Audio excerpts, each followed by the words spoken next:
Hi, this is a video to explain how to do this homework assignment and to explain these different kinds of voicings. This is just really about different voicing techniques. They all sound a little bit different.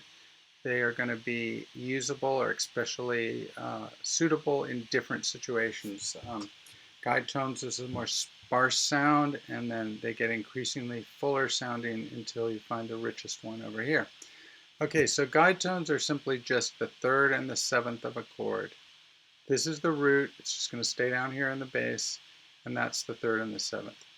So any chord, if you were writing a series of guide tones for progression, you would just be writing the third and the seventh of the chord, and that would be it. And that actually sounds surprisingly full. Here's what it would sound like. So it still sounds, here's the full C major 7, and this is similar. Not quite as full, but pretty good at relating the chord sound, third and seventh.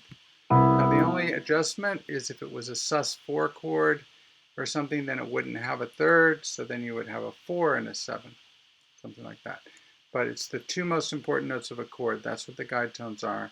And in this case, most cases, it's going to be the third and the seventh. Okay, the next one is three-way close. Three-way close is now adding the fifth in. We didn't have the fifth over here. So now we have the third and the seventh, but we also have the fifth. That sounds just a little bit fuller. Oops. Here's the guide tones, and here's three-way close. A little bit richer. We've got the fifth now. Okay, the next one is four-way close. Four-way close has the root, the fifth. It has the root, the fifth, and the seventh, and now it has. It has the third, the fifth, and the seventh, and now it also has the root again. So we actually have a doubled root now.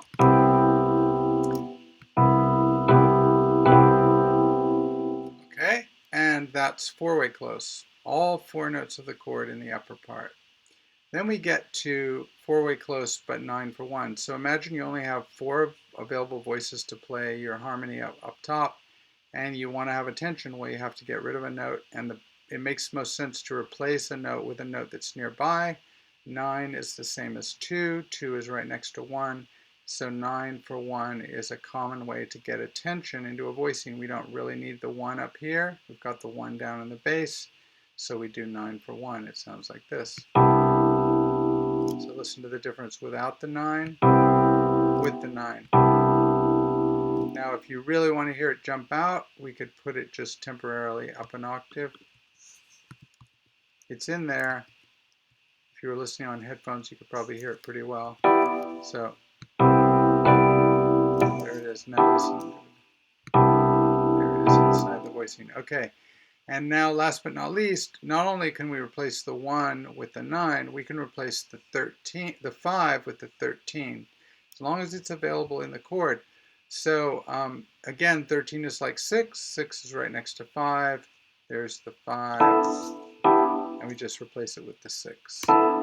And we still only have 4 notes. So now we have, this one has both a 9 and a 13. So now we have all of them.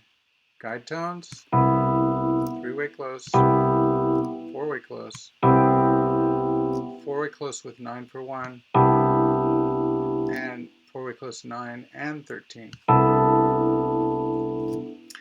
So what you're being asked to do in this assignment is go through and take this chord and do a guide tones for it, do three-way close, do four-way close, and then do a 9 for 1. It's not asking you to do 13 for 5 on this chord. There's no key indication, but just think of it as, if it's a minor 7, think of it as a 2 chord. If it's a minor 7 flat 5, think of it as a 7 chord, right? So this would be the 7 in the key of D. So you will have done your chord scales already. You will know what the available tensions are.